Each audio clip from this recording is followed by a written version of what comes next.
If you've ever tried painting with gouache on top of watercolor, you probably know how tricky it can get. You probably noticed that watercolor can stain the gouache really fast and easy, especially when it's white gouache. So in today's video, I'm going to show you the painting process for this full moon using watercolor and gouache without them interfering with one another for a beautiful and bright pure white moonlight.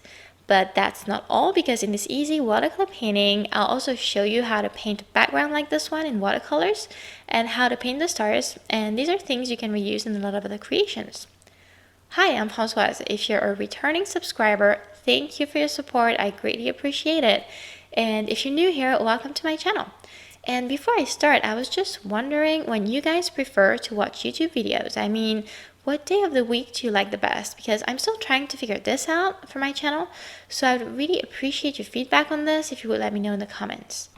The very first thing I'm doing to paint this full moon is to take care of the background, and I'm using one of my Raphael natural hair fiber paintbrushes because it's a large one and gets the job done quicker, and I used only one color, my Winsor & Newton Perylene Violet.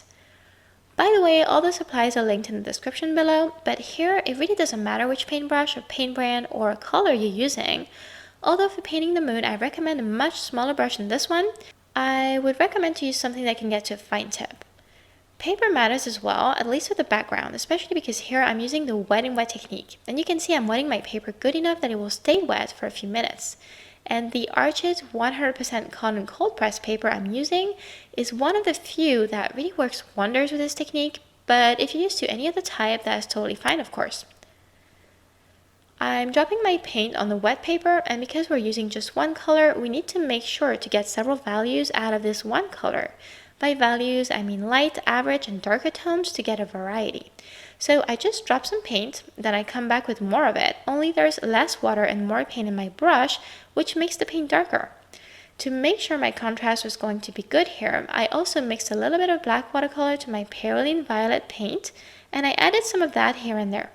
I tried to get several values in the middle of the sheet as well, because that's where the moon is going to be. But overall, the best technique with such a background, except for wetting the paper beforehand and also paying attention to contrast, is to be as spontaneous as possible when you drop the paint and place your values.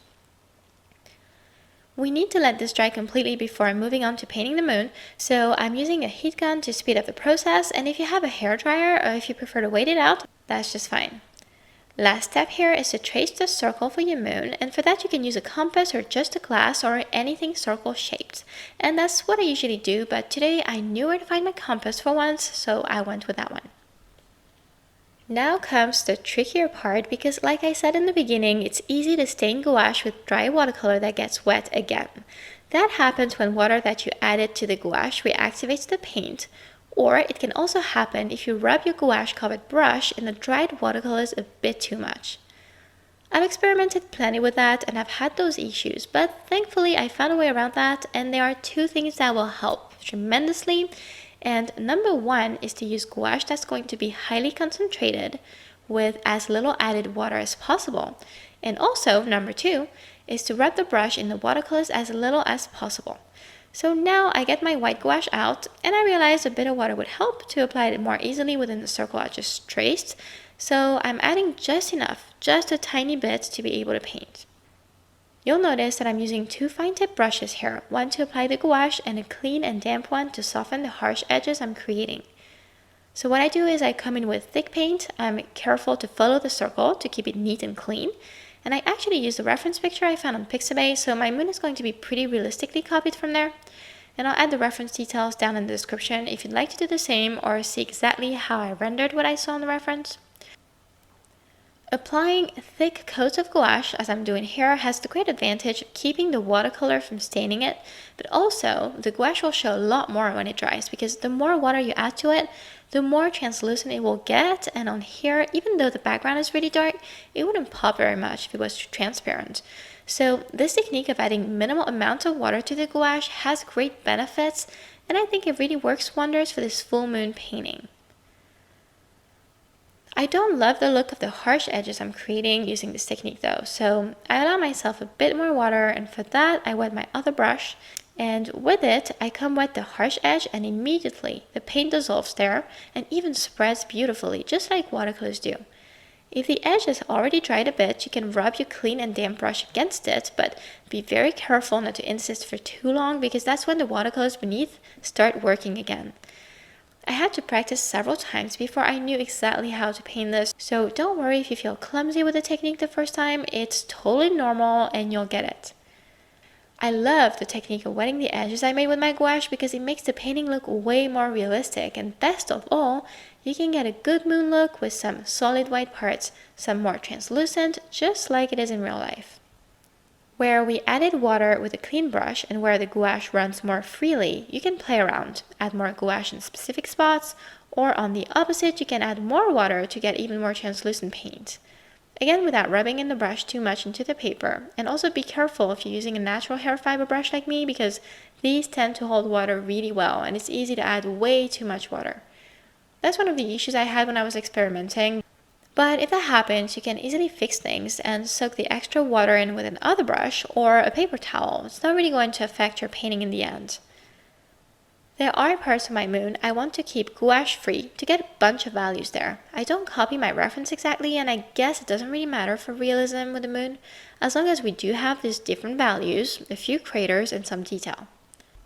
I'm adding a second layer of gouache just where I want the paint to be even whiter, and I decided to add some dots here and there to brighten up those gouache-free areas. What's great with gouache, unlike watercolor, is that you can fix things later without showing. For instance, you can fix the edges of the circle to make it more round and no one will be able to tell. So that's a fun medium to use. I know people use that a lot with watercolor and I'm starting to think I'd like to explore gouache a bit more. So let me know what you think in the comments, and if you're already using it, I'd love to know how. Now I'm adding details, some craters, and again I didn't copy the reference exactly, but I found it very useful as a guide because I don't think I would have been able to come up with this in that way without a reference, even though a moon drawing could sound like a pretty basic thing to do. But usually with art, I notice things sound easier than they truly are, so I like to make it easier for myself and use references.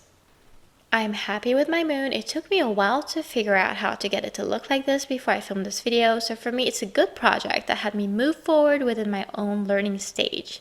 However, there are many other ways to paint it, and for instance, you can check the mini moon I made in my previous video. I'll link it up here. And I was doing just the opposite there, painting a full circle with white gouache and adding watercolors on top. That's actually how I got the idea to work on this project to begin with. Okay, so let's finish this painting with the stars. I splattered some stars unevenly, rubbing my finger against a brush I dipped into white gouache mixed with a good amount of water because otherwise it's really hard to get splatters. And for added fun, I wanted to add some shooting stars, and that's it, we're done. I hope you enjoyed this video. I really like this moon painting since it's reusable in so many other more intricate projects I could do in the future. And if you enjoyed, please like, comment, and share this video, subscribe, and click the notification bell for my next projects. It also helps my channel a lot when you guys engage with my content and watch my videos. So again, thank you for your support. And until the next video, have a great one and see you soon.